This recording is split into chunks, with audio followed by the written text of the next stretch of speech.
Bismillahirrahmanirrahim. This is lecture number 2 on the topic of network and communication for class 8. Okay students, today we are going to discuss the different components of a computer network. Computer के जो network में मुख्तलिफ़ किस्म के अज्जा हैं, जो उसके पार्ट्स हैं, वो कौन कौन से हैं. एक कंप्यूटर नेटवर्क को बनाने के लिए आपके पास कौन कौन से कंपोनेंट्स होना बहुत ज़रूरी है. Let's start discussing.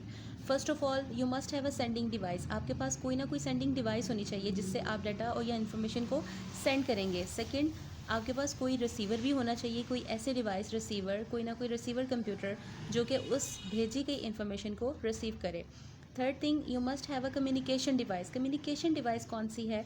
यहाँ पर कम्युनिकेशन डिवाइसेस को मोडेम को एज अ कम्युनिकेशन डिवाइस जो है वो कंसिडर किया जाता है. दोनों कंप्यूटर्स के अंदर मोडेम होते हैं. मोडेम्स क्या होते हैं? ऐसा ट्रांसमिशन कम्युनिकेशन डिवाइसेस है ये जो कि एक जगह से दूसरी जगह पर रब्ता करवाने में आपकी मदद करता है. ट्रांसमिशन मीडिया, आपके पास एक ट्रांसमिशन मीडिया होना चाहिए. अब ये ट्रांसमिशन मीडिया क्या है? ट्रांसमिशन मीडिया वो रास्ता है जिस रास्ते से इंफॉर्मेशन या आपके पास जो भी डाटा है वो एक जगह से दूसरी जगह सेंड किया जाता है. Let's have a quick review. As I told you before कि components of a computer network में क्या है. सबसे पहले आपके पास एक सेंडिंग डिवाइस है. सेंडिंग डिवाइस हमारे पास इस केस में मोस्टली सर्वर होता है, यानी जो मैंने आपको पावरफुल कंप्यूटर बताया था वो सर्वर हमारी सेंडिंग डिवाइस होती है. सर्वर के पास चूँकि इन्फॉर्मेशन बहुत ज़्यादा है, बहुत सारी इन्फॉर्मेशन है जो कि उसे अपने क्लाइंट को पहुँचानी है, तो सेंडिंग डिवाइस सर्वर होगा और रिसीविंग डिवाइस हमारे पास उसका क्लाइंट होता है. ठीक है. नेक्स्ट, दरमियान में जो रास्ता है, मतलब ये सेंडर एक इन्फॉर्मेशन को सेंड कर रहा है और दरमियान में कोई ना कोई चैनल, कोई ना कोई पाथ होना चाहिए. इस पाथ को कहते हैं ट्रांसमिशन मीडिया. मिसाल के तौर पर एक कंप्यूटर दूसरे कंप्यूटर से किस तरह से लिंक होगा? ऑब्वियसली किसी ना किसी केबल के थ्रू. ये केबल्स 3 तरह की होती हैं. First of all coaxial cable, then twisted pair cable and third is fibre optics cable. ठीक है. इन 3 में से कोई एक भी केबल को इस्तेमाल किया जा सकता है एज अ ट्रांसमिशन मीडिया. और इन केबल्स में क्या डिफरेंस है ये हम नेक्स्ट लॉन्ग क्वेश्चन में पढ़ेंगे. कोएक्सियल केबल बहुत लेस एक्सपेंसिव होती है और बहुत कॉमनली यूज्ड है. ट्विस्टेड पेयर केबल इससे थोड़ी ज़्यादा पावरफुल है. और फाइबर ऑप्टिक केबल्स का कॉन्सेप्ट तो आपको होना चाहिए, बिकॉज आजकल आपके जितने भी नेट हैं जो बहुत ज़्यादा फास्ट चलते हैं वो due to fibre optics cable चलते हैं. ये सबसे ज़्यादा एक्सपेंसिव है और ये सबसे ज़्यादा सिक्योर भी है. ठीक है. अब हमारे पास एक दरमियान में चीज़ थी जिसे कम्युनिकेशन डिवाइस कहा जाता है. कम्युनिकेशन डिवाइस जो है मैंने आपको बताया कि वो मोडेम होते हैं.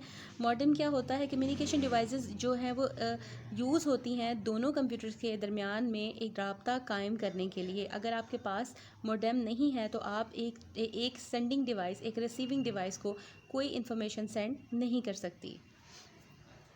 If your computer is connected to the internet you must have modem first. ठीक है. मॉडेम से आप उसका डायल अप कनेक्शन बनाते हैं. डायल अप कनेक्शन के बाद आप उसको इंटरनेट के थ्रू काम करना शुरू कर देते हैं. आप अपने सर्वर से अपने क्लाइंट्स को तमाम फाइलें और तमाम डाटा और इन्फॉर्मेशन शेयर कर सकते हैं. ठीक है. Okay students, last time we discussed about the different types of computer networks. 3 तरह की टाइप्स थी. लोकल एरिया नेटवर्क यानी लैन, मेट्रोपॉलिटन मैन और wide area network that is वैन. लोकल एरिया नेटवर्क क्या है? मैंने आपको बताया था कि एक बिल्डिंग में या बिल्कुल इसके साथ वाली जुड़ी हुई बिल्डिंग में आप इस्तेमाल कर सकते हैं. इसके फ़ायदे क्या हैं? कंप्यूटर कैन शेयर अपनी डिवाइसेस को, यानी इसके साथ कंप्यूटर के साथ पेरिफेरल डिवाइसेस जो होती हैं वो क्या होती हैं?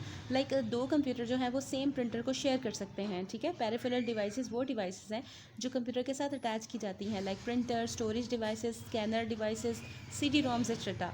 अगर आप लोकल एरिया नेटवर्क को यूज़ कर रहे हैं तो चूँकि कंप्यूटर एक ही बिल्डिंग में है या एक ही जगह पर मौजूद हैं या बहुत करीब मौजूद हैं, तो आप ये तमाम पेरिफेरल डिवाइसेस को शेयर कर सकते हैं. ठीक है.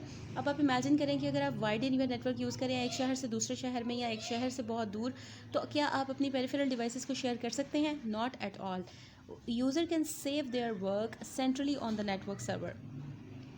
यूज़र के पास ये बहुत एडवांटेज है कि वो अपने काम को सेव कर सकता है. डिसएडवांटेज क्या है? इसके special security measures are needed to stop the unauthorised users. Unauthorised users वो होते हैं जो कि विदाउट परमिशन आपकी जो चीज़ें हैं उनको इस्तेमाल करने की के मजाज होते हैं. मतलब आपकी परमिशन के बगैर जो आपने साइन अप नहीं किए हुए, आपके पास ऑथराइज्ड नहीं है, आपके पास आपकी परमिशन के बगैर वो आपके डाटा को यूज़ नहीं कर सकते. Next we have LAN. LAN का क्या एक डिसएडवांटेज है? LAN need to be maintain by skilled person. एक कोई इसके लिए ट्रेंड पर्सन होना चाहिए जो कि इसको यूज़ कर सके। Next come to the metropolitan area network और MAN, a large number of computer which extends a city. एक शहर के अंदर ऑब्वियसली जब आप एरिया ज़्यादा करेंगे तो आपके पास नंबर ऑफ़ कंप्यूटर्स भी जो है वो भी ज़्यादा होंगे। और मैन के अंदर क्या होता है, मेट्रोपॉलिटन एरिया एक से ज़्यादा लैंड्स को भी कनेक्ट कर देता है, ठीक है। केबल टेलीविज़न जो है इसकी गुड एग्जांपल है। केबल टेलीविज़न एक बहुत अच्छी एग्जांपल है मैन की। एडवांटेज क्या है, ये बड़ा है लैंड से ऑब्वियसली और एक से ज़्यादा डाटा को ट्रांसफ़र कर सकता है। डिसएडवांटेज क्या है कि ये एक्सपेंसिव है।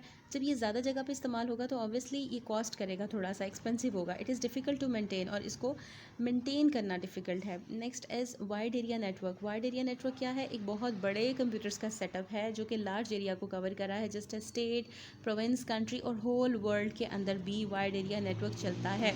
जस्ट एज इंटरनेट एक वाइड एरिया नेटवर्क की मिसाल है। आपके पास जो इंटरनेट चल रहा है ये बहुत बड़े पैमाने पर इस्तेमाल किया जा रहा है और ये वाइड एरिया नेटवर्क यानी beyond the provinces, beyond the countries. Advantages क्या हैं कि बहुत सारी लोकेशंस को ये एक सेंट्रल कंप्यूटर यूज़ कर, बहुत सारी लोकेशंस को एक सेंट्रल कंप्यूटर के ज़रिए मॉनिटर किया जाता है। और इसके और एडवांटेज क्या है कि monitor distance location and offices. It is used monitor distant location, ये इस्तेमाल किया जाता है दूर दराज के अंदर ऑफिसेस को के अंदर पड़े हुए चीज़ों को और लोकेशंस को भी आप इसके ज़रिए कवर कर सकते हैं। डिसएडवांटेज क्या है, सिक्योरिटी बहुत बड़ा मसला है। इतने बड़े नेटवर्क के लिए सिक्योरिटी बहुत बड़ा मसला है। सेटिंग अप यानी इसमें सिक्योरिटी थ्रेट्स जो हैं वो ज़्यादा होते हैं और उनको कवर करने के लिए आपको उतने ही ज़्यादा स्ट्रॉन्ग सिक्योरिटी मेजर्स लेने होते हैं। सेटिंग अप अ नेटवर्क, इतना बड़ा नेटवर्क जो है वो कॉम्प्लिकेटेड भी है, एक्सपेंसिव भी है, इसकी मैनेजमेंट भी मुश्किल है, इसकी मेंटेनेंस भी मुश्किल है और ट्रबल शूटिंग भी डिफ़िकल्ट होती है as compare to local area network और मेट्रोपॉलिटन एरिया नेटवर्क, ठीक है।